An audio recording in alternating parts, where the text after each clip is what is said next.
მოგესალმებით, არასამთავრობო ორგანიზაცია პოზიცია გურამ ადამაშვილი. დღევანდელი ბრიფინგის თემა ეს არის სკანდალური დოკუმენტები, რომლებიც CSKO-ს ფარულ გარიგებებს ასახავს.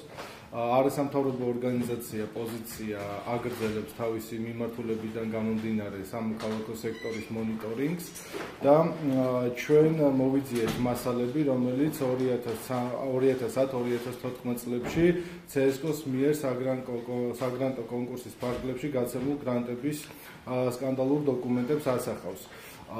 ჩვენი კვლევების შედეგად დადგინდა ფაქტები, რომლებიც კანონდარღვევით მიმდინარეობდა და 16 ესეთი ფაქტი გამოვლინდა და მე მინდა ეს დოკუმენტები გავასაჯარო, საზოგადოებისთვის უფრო გასაგები რო გახდეს, მე მინდა ჩამოვთვალო თითოეული მათგანი სახელი და გვარი თუ რას წარმოადგენენ ისინი და პარალელურ რეჟიმში რა საქმიანობას ახორციელებენ. პირველი ეს არის ზურა ბლუაშვილი, რომელიც დღემდე მუშაობს CSKO-ს საარჩევნო სისტემების განვითარების, რეფორმებისა და სწავლების ცენტრში სერტიფიცირებისა და პროექტების მართვის განყოფილების უფროსად. მას დაარსებული აქვს პარალელურად ორი არასამთავრობო ორგანიზაცია, ერთი ეს არის საარჩევნო გარემოს განვითარების ცენტრი და მეორე სახელმწიფო ტერიტორიული ადმინისტრაციული მოწყობის სტრატეგიული კვლევითი ცენტრი. ასევე აღსანიშნავია ისიც რომ მის არასამთავრობოებში პარალელურ რეჟიმში მუშაობენ გიორგი დიდიძე, რომელსაც ასევე პარალელურად დაარსებული აქვს არასამთავრობო ორგანიზაცია საარჩევნო სისტემების კვლევითი ცენტრი. ეს ადამიანი გახლავთ ნაციონალური მოძრაობის წევრი, ასევე რომელიც 2000 წლამდე მუშაობდა საქართველოს რეგიონალური განვითარებისა და ინფრასტრუქტურის სამინისტროში რეფორმებისა და ინოვაციის დეპარტამენტის უფროსად. იყო ასევე კომისიის მდივანი, CSKO-ს საარჩევნო სისტემების განვითარების, რეფორმებისა და სწავლების ტრენერი, ასევე მეორე ადამიანი ეს გახლავთ სერგო გვეხიძე, რომელიც პარალელურად მუშაობს რეგიონალური განვითარების სამინისტროში და ლუაშვილის ორგანიზაციას 2012 წელს გრანტის სახით მიღებული აქვს 427,000 ლარი. მე აქვს დოკუმენტაცია, რომელსაც შემდგომში შეგიძლია თითოეული თქვენთაგანი გაეცნოთ და გადმოვხდეთ ჟურნალისტებს. შემდეგი ადამიანი გახლავთ ირაკლი ებანოიძე, ყოფილი ნაციონალური მოძრაობის წევრი, ზურა ბლუაშვილის ორგანიზაციაში არის პროექტების მონაწილე, რომელსაც პარალელურად კიდევ ცალკე ორგანიზაცია აქვს შექმნილი. დაარსებული აქვს ორგანიზაცია მომავლის არჩევანი, რომელსაც 2014 წელს პროექტის სახით მიღებული აქვს 61,750 ლარი. მესამე ადამიანი, რომელსაც საეჭვო გარემოებებში გრანტი აქვს მიღებული, ეს გახლავთ ზურა ხრიკაძე და აქ ყველაზე სკანდალური მომენტი არის ის, რომ იგი დღემდე მუშაობს CSKO-ში გადაწყვეტილებების მიმღები პირი პროექტების დაფინანსებაზე, რომელსაც პარალელურ რეჟიმში აქვს თავისი არასამთავრობო შექმნილი ინტერნიუსი საქართველოს და მას გრანტის სახით მიღებული აქვს 59,997 ლარი. შემდეგი ადამიანი ეს გახლავთ გიორგი შარაბიძე, რომელიც დღემდე მუშაობს CSKO-ს თავმჯდომარის მოადგილედ. მას პარალელურად დაარსებული აქვს ასევე არასამთავრობო ორგანიზაცია განვითარებისა და დემოკრატიის ცენტრი და სამი პროექტის ფარგლებში მიღებული აქვს 122,000 ლარი. შემდეგი ადამიანი ეს გახლავთ ანა დიახ ჩამონათვალი ძალიან შორს მიყვანს, ასე ვთქვათ. სინქრონულად რომ გითხრათ, ანუ ზუსტად გადარღვევა არის რა მოხდა და ჩამონათვალს უკვე საბუთებს. კი ბატონო, მაშინ ესე ვქნა. საიდან მოიპოვეთ? ეს არის საჯარო ინფორმაცია. ნებისმიერ არასამთავრობო ორგანიზაცია შეუძლია გამოითხოვოს CSKO-ს მიერ დაფინანსებული არასამთავრობო ორგანიზაციები. ჩვენმა არასამთავრობო ორგანიზაცია მოიძია ეს დოკუმენტები და ნათლად ჩანს შეუიარაღებელი თვალითაც კი თუ ვიზია არის გაცემული გრანტები. აქ ფიგურირებენ ასევე თია თუთფერიძე, გიგა ნასარიძე, შვაგი ჩოხელი და ასე შემდეგ, ყოფილი ნაციონალური მოძრაობის წევრები.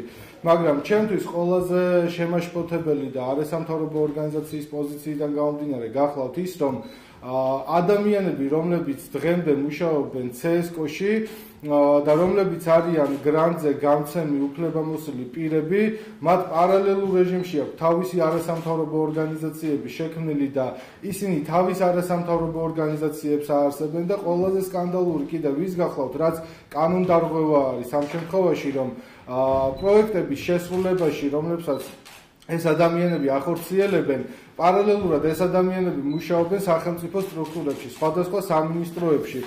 მე მინდა ერთი ადამიანი უბრალოდ განმარტებისთვის მინდა რომ გავაკეთო ესეთი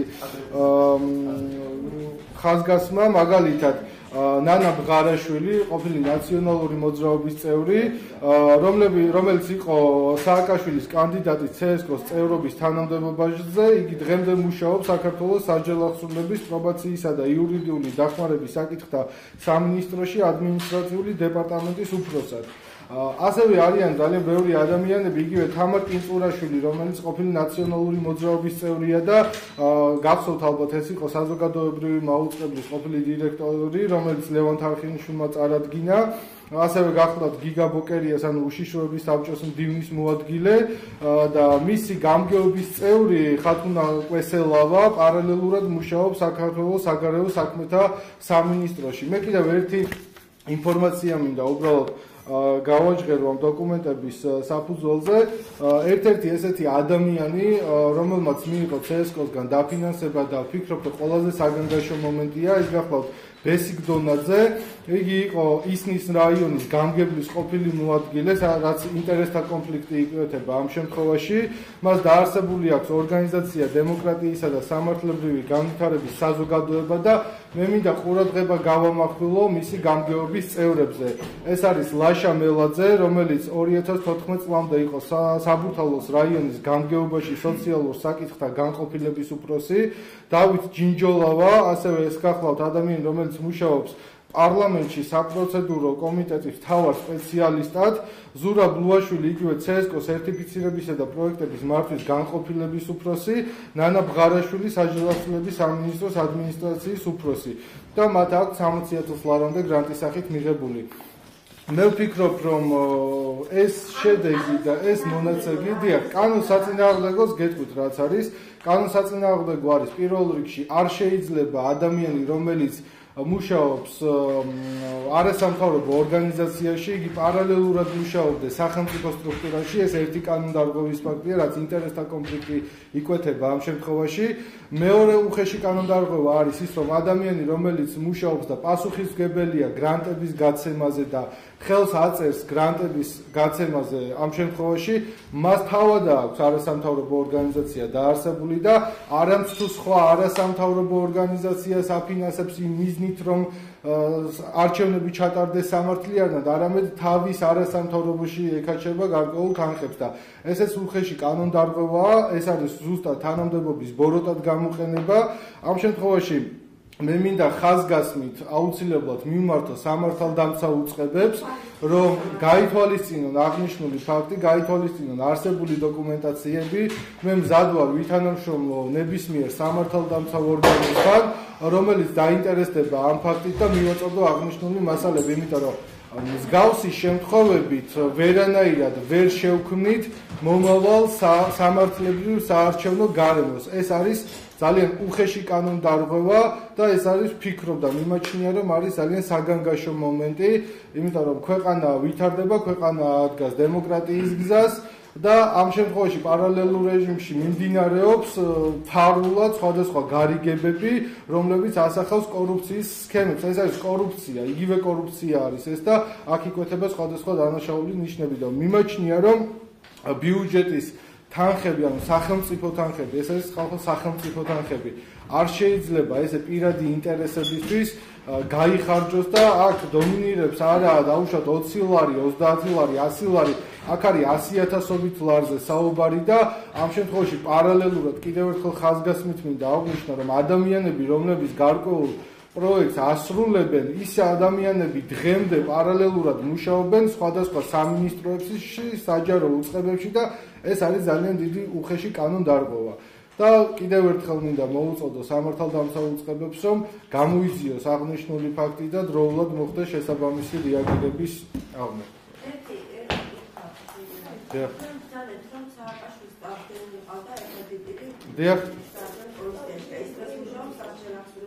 დიახ, ეს გახლავთ ნანა ბღარაშვილი. დიახ.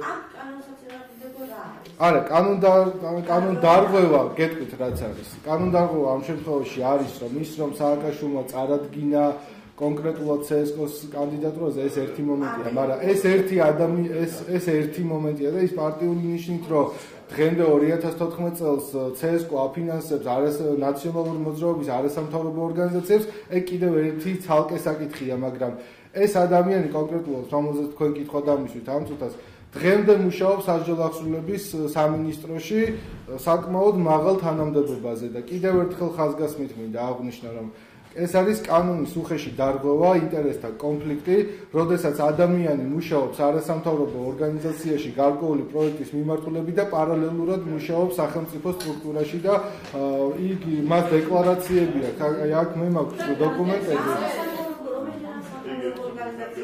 ეს გახლავთ გეტყვიეთ ეხლავე სამოქალაქო ინიციატივა სამართლებრივი არჩევნები. ესეთი არასამთავრობოა კონკრეტულად ნანა ბღარაშვილს, რომელიც სააკაშვილმა წარადგინა CSKO-ს კანდიდატურაზე და პარალელურ რეჟიმში კი, რა თქმა უნდა, მას მიღებული აქვს 70,000 ლარი. 70,000 ლარი აქვს CSKO-დან მიღებული პროექტის განხორციელების მიზნისთვის. და ეს ადამიანი პარალელურად მუშაობს სასჯელო აღსრულების დეპარტამენტში გარკვეულ თანამდებობაზე. გრანტები ოფიციალურად 2013-2014 წელს ოფიციალურად გაცა ცენტრალურმა საარჩევნო კომისიამ, მათ რა თქმა უნდა ამის უფლება აქვთ იმისთვის, რომ ქვეყანაში შეიქმნას სამართლიანი გარემო, ეს არის სახელმწიფო ბიუჯეტის ფულია ეს ყველაფერი, მაგრამ ეს უნდა მოხდეს კანონიერების ფარგლებში, ეს უნდა მოხდეს მიზანმიმართულად იმისთვის, რომ ქვეყანაში ერთხელ და სამუდამოდ დამკვიდრდეს სამართლიანი საარჩევნო გარემო. და ეს ადამიანები პარალელურ რეჟიმში თავიანთ არასამთავრობოებს აფინანსებენ, ეს ერთი. მეორე პარალელურად მუშაობენ სხვადასხვა სამინისტროებში და ძალიან უხეში კანონდარღვევაა. ასევე არიან პარტიული ორგანიზაციები. მე ხა წერად უბრალოდ აღარ ჩამოვთვალე, აქ ფიგურირებენ თია თუთფერიძე, გიგა ნასარიძე, შვაგი ჩოხელი, რომელიც იყო კმარას წევრი და ანუ აი ამ პიროვნებებზე გაცემს გრანტებს CSKO და ხელისუფლება თუ გონს არ მოეგება და შესაბამის რეაგირება სამართალდამცავი უწყებები არ განახორციელებენ, ამ შემთხვევაში ძალიან სავალალო შედეგებამდე მივალთ და ეს ძალიან დიდი პრობლემაა დღევანდელ დღეს, იმიტომ რომ მომავალ წელს გვაქვს ძალიან დიდი საარჩევნო გარემო, ანუ 2016 წელს რა თქმა უნდა ტარდება არჩევნები და თუ ეს სიტუაცია არ დაალაგდა, მე ეჭვმიჩნდება, რომ მომავალ წელს ვერ ჩატარდება ვერანაირად სამართლებრივ ფორმებში არჩევნები.